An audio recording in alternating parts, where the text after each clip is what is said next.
नमस्कार, मी सौमित्र पोटे. मित्र म्हणे आरोग्यमध्ये मी तुम्हा सगळ्यांचं स्वागत करतो. आज आपल्यासोबत आहेत कोल्हापूरच्या डेंटिस्ट डॉक्टर चिन्मयी कुलकर्णी. तुमचं मी मनपूर्वक स्वागत करतो. थँक्यू. आणि डॉक्टर हिरडी रोग तज्ञ आहेत, बरोबर, इम्प्लांटॉलॉजिस्ट आहेत. येस. तर हे म्हणजे काय हे मला माहित नाही, ते आपण त्यांना विचारूया. हे फर्स्ट साइन आहे की तुमच्या दाताला गरज आहे डेंटिस्टकडे जायची.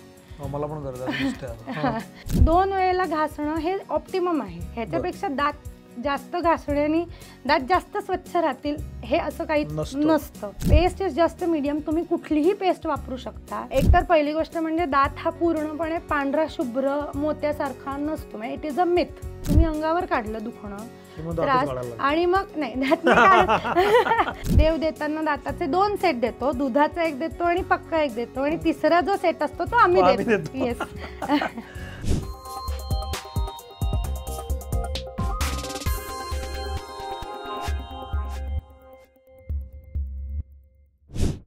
दातांबद्दलच्या अनेक महत्त्वाच्या गोष्टी आज आपण इथं बोलणार आहोत. जनरली दात आपण फार गृहीत धरतो. आपल्याला भीती पण वाटत असते अनेकदा की दातांचं काय झालं तर पुढं काय करायचं. आणि दात ही असा ऐवज आहे की तो आता या वयात पडला की परत येत नाही, त्यामुळे तसा मौल्यवान पण आहे. बरोबर.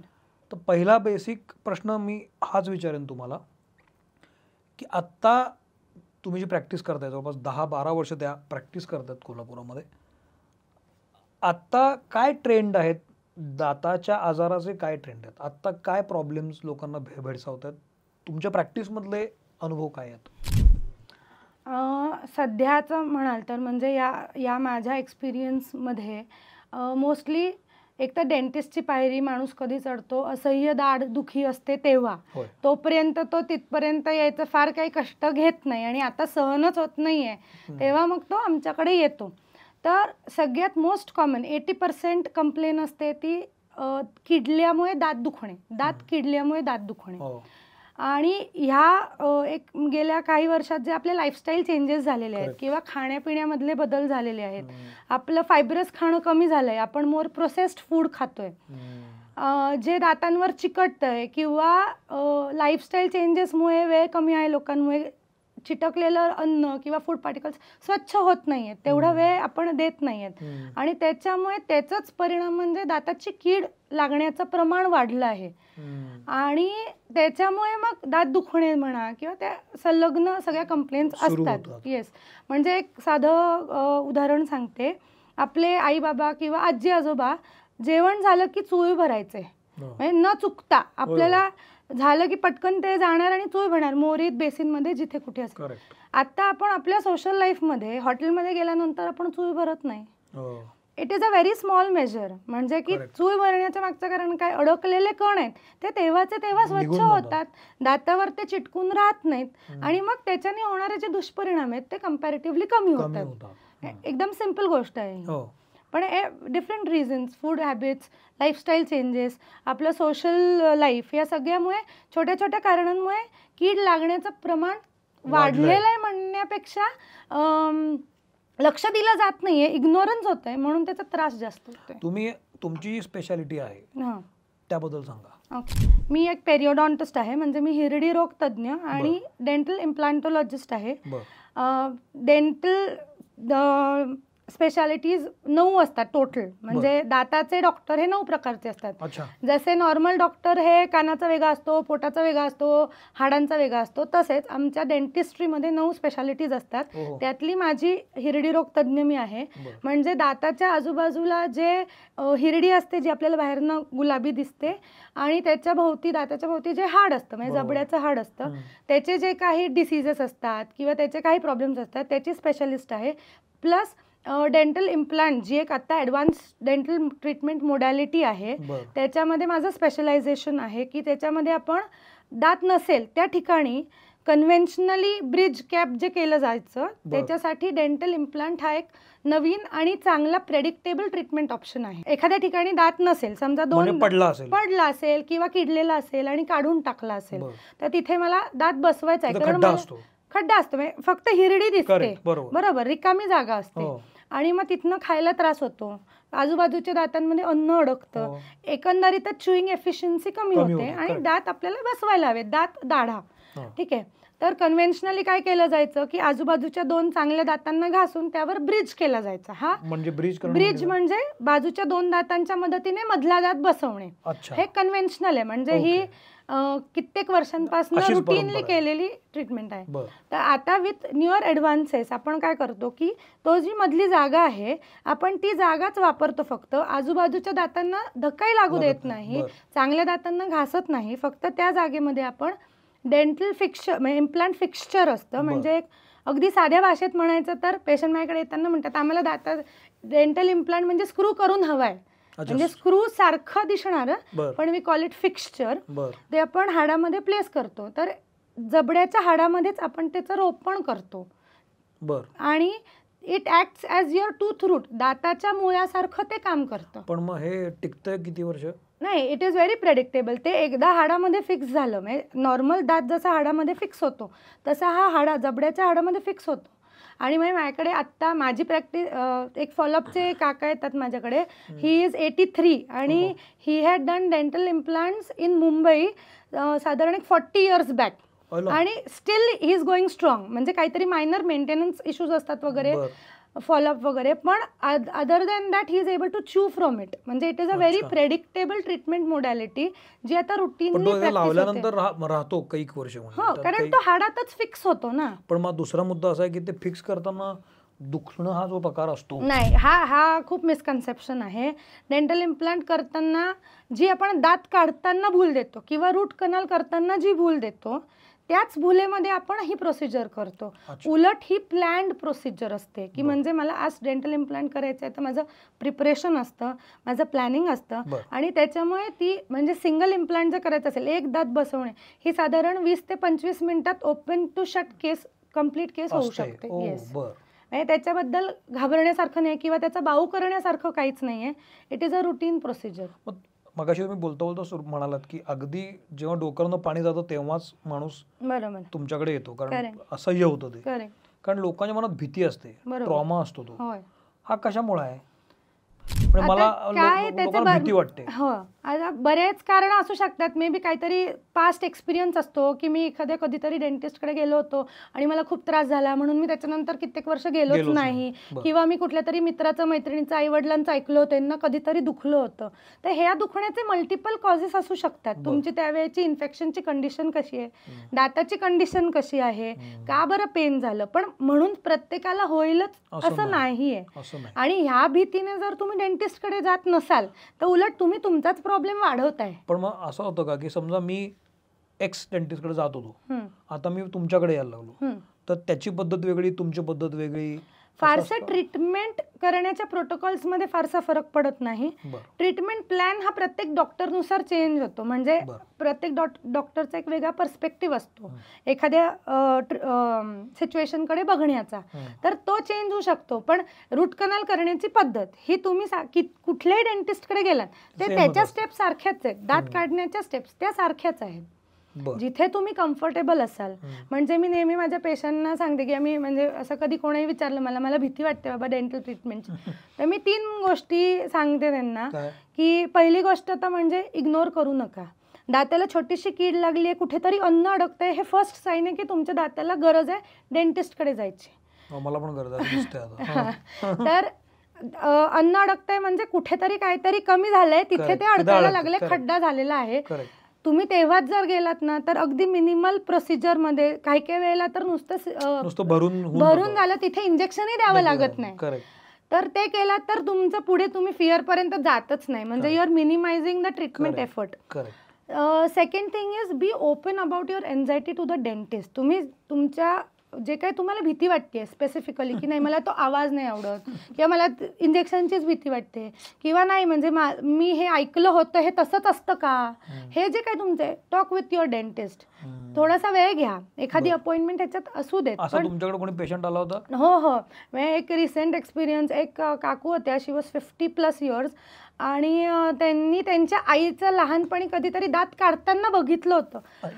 त्या कधी 20-1 वर्षाच्या असतील तेव्हा वगैरे. आणि त्याच्यानंतर त्यांना काय जी भीती बसली त्यांना आणि त्या कधीच डेंटिस्टकडे आलेल्या नाहीत आणि त्यांच्या तोंडात इतके मेजर प्रॉब्लेम्स होते की 2 व्हिजिट माझे अपॉइंटमेंट फक्त त्यांना लागले वेटिंग माझ्या वेटिंग एरियापासून चेअरवर बसवण्यासाठी, म्हणजे एवढं काउन्सिलिंग करावं लागलं.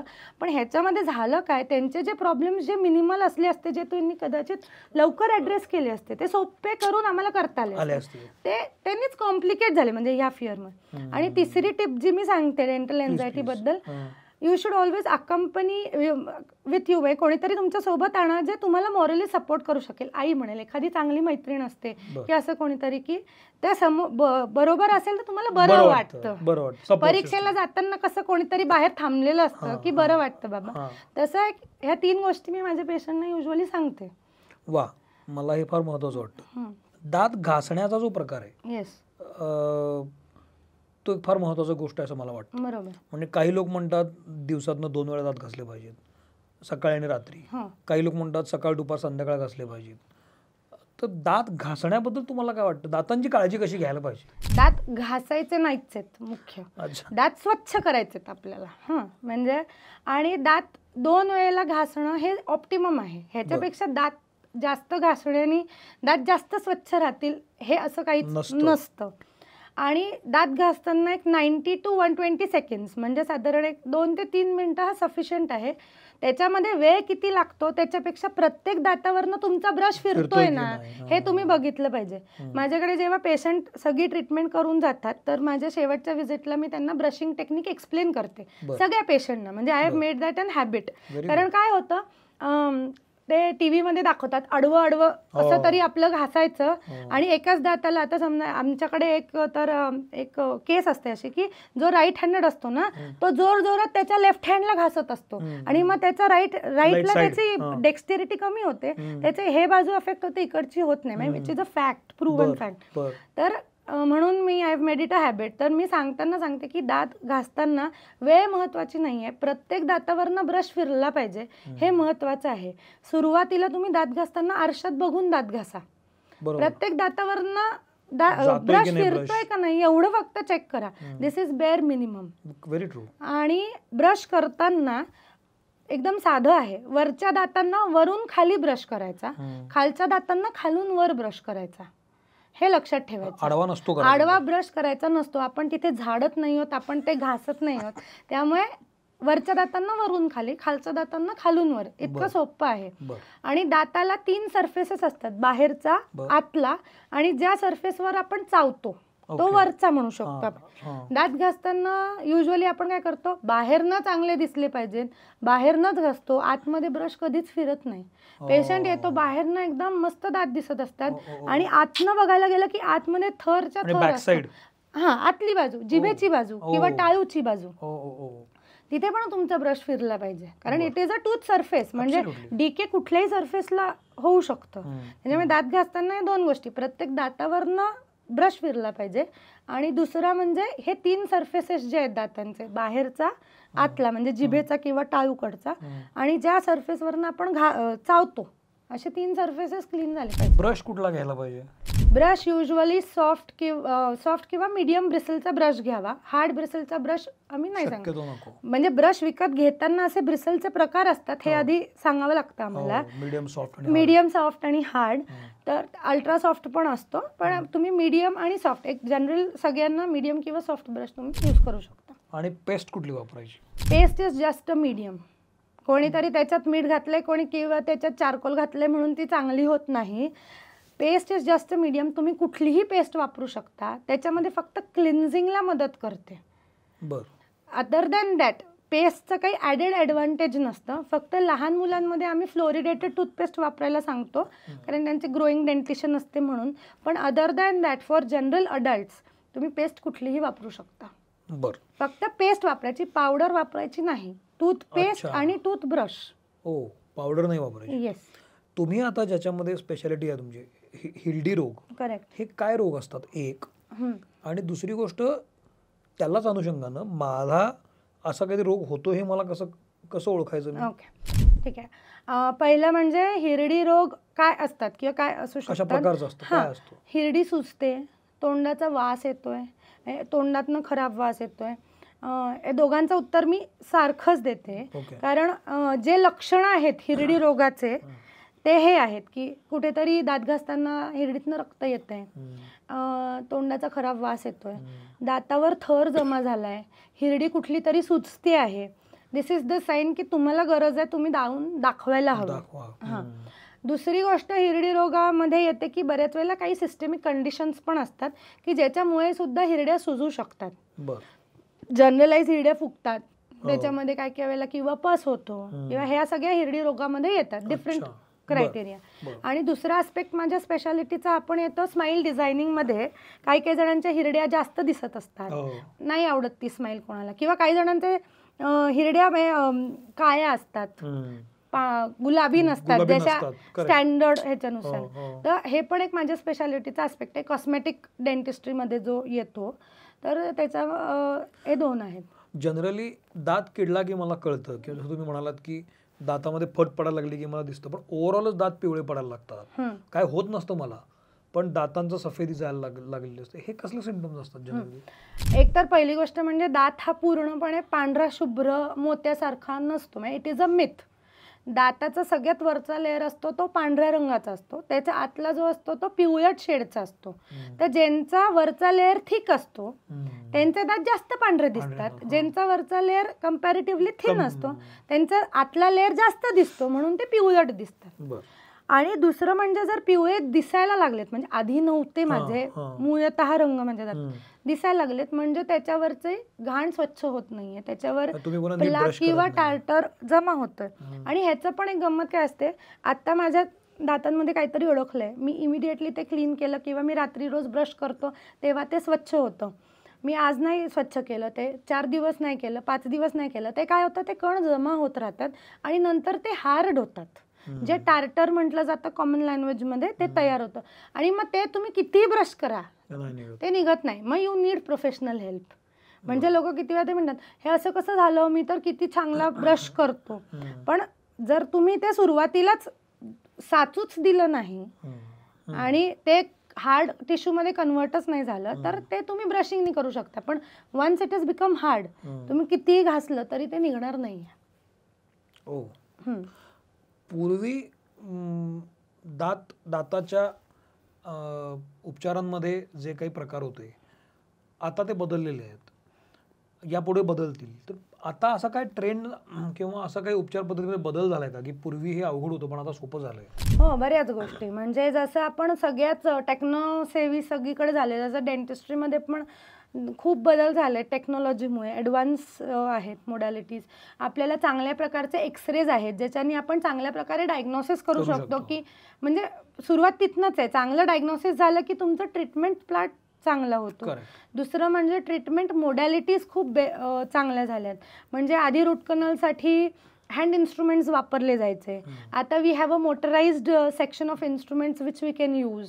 त्याच्यानंतर वी हॅव डिजिटल एक्सरेज. आधी जर तुम्ही कोणाचं ऐकलं असेल किंवा की दाताचा एक्सरे काढल्यावर तो असा डेव्हलप करायला लागायचा, जसे जुन्या कोडॅकच्या फिल्म्स होत्या तसे दाताचे एक्सरे पण करावे लागायचे. पण आता तुम्ही आता शूट केला तर within second you can see it on your computer की काय प्रॉब्लेम आहे. त्याच्यामुळे कन्व्हिनियन्स वाढला आहे, रूट कॅनल प्रोसिजर्स इझियर झाले आहेत. पूर्वी आता असं असायचं की दात पुढे येत आहेत तर ते कंपाऊंड लावलं जायचं त्याला, आता हे असं आहे की आता आणखी काय प्रोसिजर असते? हां, म्हणजे आता दात पुढे येत आहे त्याचे भरपूर कारण असतात. म्हणजे तुमचा जबडाच पुढे आहे का, किंवा दाताची ठेवण काय आहे, तेव्हा त्याला तुम्ही कुठल्या प्रकारे अड्रेस करता. भरपूर ऑप्शन्स अवेलेबल आहेत आता. म्हणजे अगदी नॉर्मल जे कन्व्हेन्शनल मेटलचे ब्रेसेस म्हणजे क्लिप लावण्यापासनं ते अलायनर्स पर्यंत सगळे ट्रीटमेंट्स आपण करू शकतो.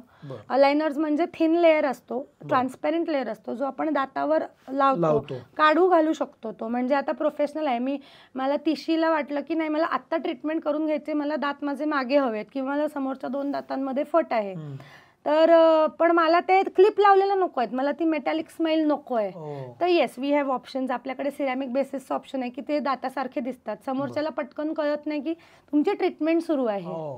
तर असे भरपूर लॉट ऑफ ॲडव्हान्समेंट्स इन दॅट. हे सगळं जे तुम्ही मला सांगताय महागडं असतं की कसं असतं, लोकांना परवडनेबल किमतीमध्ये आहे? परवडनेबल किमतीमध्ये असतं. मी बेसिक सांगते, आता ह्या ज्या मी क्लिप लावण्याच्या वगैरे ह्या more they come in to smile designing and cosmetics, किंवा काही काही वेळेला फंक्शनल तुमचं डिफॉर्मिटी असते म्हणून सुद्धा आपण या ट्रीटमेंट्स करू शकतो. पण त्याचं benefit, cost to benefit ratio जर आपण बघितला तर ते काय आपण हॉटेलमध्ये जाऊन पण तेवढे खर्च करतोच, पण this treatment is going to benefit your life. It is a long standing treatment. त्याच्यामुळे असा विचार न करता किती महागडं आहे, त्याने मला किती फायदा होतोय किंवा मला रोज किती बेनिफिट होतोय, मी चांगलं खाऊ शकतोय, माझं पचन चांगलं होतंय. कारण अन्नाचं पचन हे दातांपासून म्हणजे तोंडापासून सुरू होतं.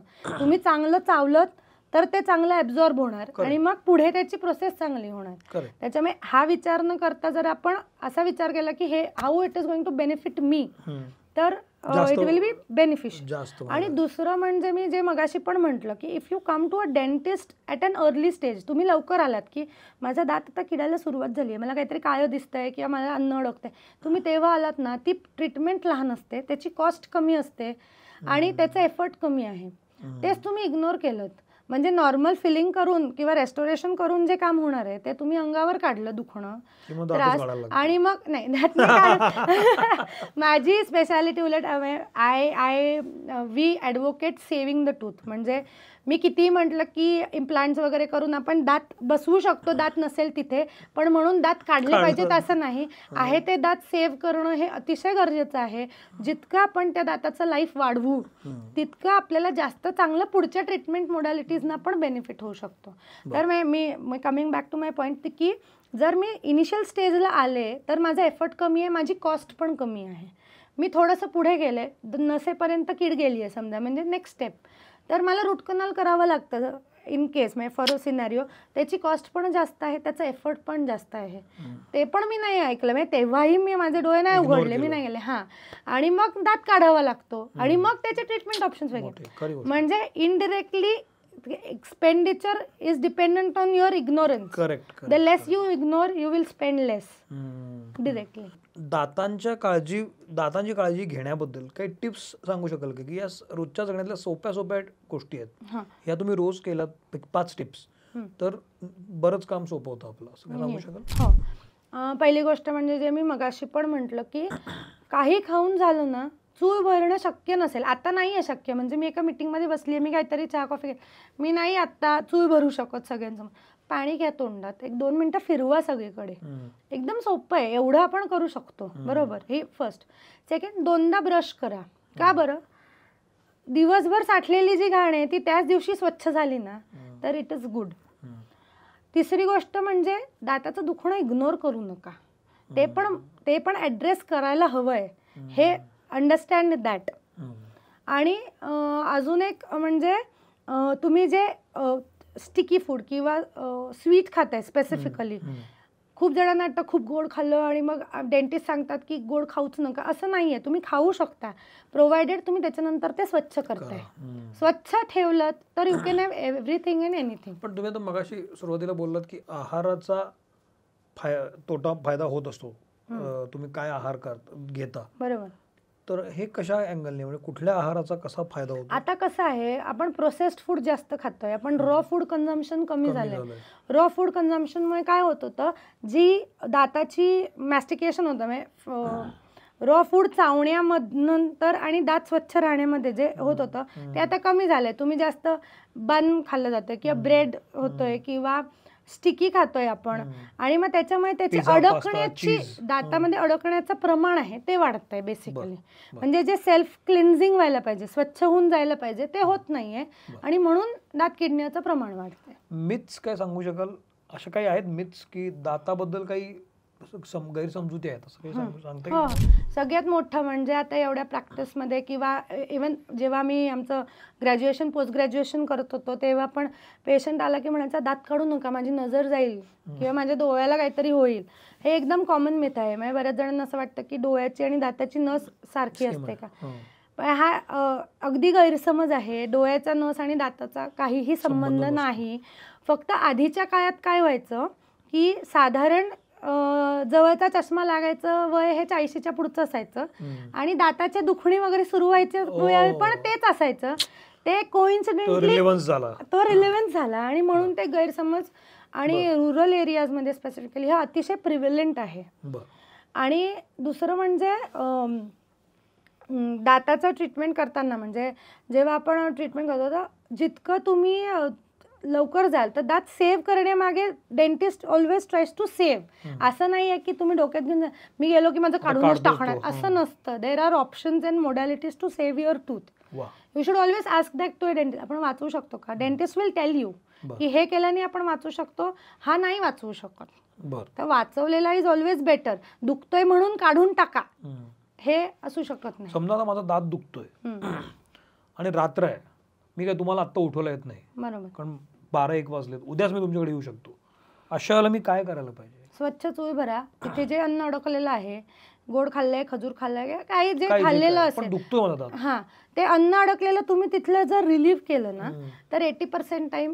पण ते पूर्वी लवंग धरायला सांगायचे दातात, ते खरं आहे? त्याने काय होतं, फक्त तो त्या ह्याने युजिनॉल असतं, म्हणजे त्याच्यामध्ये थोडासा अॅनेस्थेटिक इफेक्ट होतो, पण it is not the treatment, it is a temporary relief. पण म्हणून आम्ही सांगत नाही की लवंग धरा, तुम्ही स्वच्छ. मला म्हणजे उदाहरणार्थ मी जर पेशंट असेल तर मला यायचं तर तुमच्याकडे उद्या सकाळी, आत्ता कुठे मी तुम्हाला त्रास देऊ ना, तर मला हा वेळ काढायचा आहे मधला. तुम्ही स्वच्छ चोळ भरा, तिथे काय अडकलेलं असेल तेवढं ब्रशने किंवा कशाने तरी स्वच्छ करा. डेफिनेटली 80% ऑफ द टाइम्स तुमचं पेन रिलीफ होईल. वा. शेवटचा प्रश्न विचारतो, तुम्ही 10-12 वर्ष प्रॅक्टिस करताय, तुमच्या या प्रॅक्टिस मधले तुमच्या आठवणीत राहिले काही केसेस सांगू शकाल का, की ही केस आली तेव्हा तुमच्यासमोर चॅलेंज होतं की हे कसं ट्रीट करायचं आणि तुम्ही ते छान पद्धतीने केलं, असं आठवणीत राहिलं? माझ्याकडे एक पेशंट होती आणि ती साधारण एक 25-26 वर्षाची होती आणि ती माझ्याकडे आली, तर तिला कंजेनायटली म्हणजे हेरिडिटरी तिला परमनंट दात आलेच नव्हते. म्हणजे दुधाचे दात जे होते तेच तिच्या जबड्यात होते आणि तिचे टूथबर्ड्स पण नव्हते, म्हणजे खाली जे असायला हवे परमनंट दातांचे ते नव्हते. आणि आता काय झालं, ती जबडा मोठा झाला होता, चेहरा म्हणजे वयानुसार, आणि ते दात अगदी बारीक बारीक दिसत होते आणि सोशली ते ॲक्सेप्टेड नाही, कारण aesthetically it doesn't look good. आणि त्याच्यामुळे रिहॅबिलिटेशन ऑफ दॅट केस, की हिला चांगलं आपल्याला स्माईल द्यायचं आहे पण आपल्याला म्हणजे आहे त्या कंडिशनमध्ये करायचं आहे, त्याच्यामुळे ती खूप एक चॅलेंजिंग केस होती. आणि आत्ताच 1-2 वर्षापूर्वी मी तिच्या लग्नाला वगैरे जाऊन आले, तिचे दात व्यवस्थित आहेत आणि आम्ही तिचं फिक्स केलेलं आहे पूर्ण. तिला वरचा खालचा दोन्ही फिक्स दातांचा सेट आम्ही बसवला होता, स्क्रू नाही, सगळा पूर्ण सेटच. Yes ma'am, it was a combination treatment तिच्या कंडिशननुसार. काही ठिकाणी आम्ही स्क्रूज वापरले होते आणि हे yes and not getting into the details, पण असे केसेस पण येतात. इवन आत्ता एक माझी केस सुरू आहे की एक तो पेशंट आहे, तो अशा भागात राहत होता की जिथे फ्लोरीन कंटेंट जास्त होतं पाण्यातलं, म्हणजे बोरचं पाणी वगैरे ज्या ठिकाणी पिलं जातं, तर दात खूप पिवळे असतात आणि म्हणजे जन्मजातच पिवळेच. तर त्याला he is not happy with them. आणि आता आम्ही त्याचं स्माईल ट्रान्सफॉर्मेशन करतो की we are giving him a smile makeover, ज्याच्यामध्ये त्याचे दात त्याला हवे तसे दिसावेत म्हणून. किती छान. आणि मग तो कॉन्फिडन्स जो बिल्ड होतो त्यांच्यामध्ये त्याच्यानंतर. पण मग आता याच्यामध्ये समजा आता माझ्या आधीची पिढी जी आहे, जिचं वय आता 60 आहे, की आता जनरली लोक कवळी वापरायला लागतात. बरोबर, ते सगळी बनावट ती कवळी. पण आता कवळी जाऊन आता हे आपण करू शकतो. येस येस, जे मी मगाशी म्हणलं डेंटल इम्प्लांट्स, तर त्याच्यामुळे कवळी ज्यांना सूट होत नाही किंवा मला काड्या घालायचे दात नको आहेत, ते रात्री काढून ठेवायचे आणि ते मला सगळं नको आहे, पुन्हा सगळं खाता येत नाही, हा काही रेस्ट्रिक्शन्स असतात, नॉनव्हेज नाही खाता येत, रेस्ट्रिक्शन्स असतात.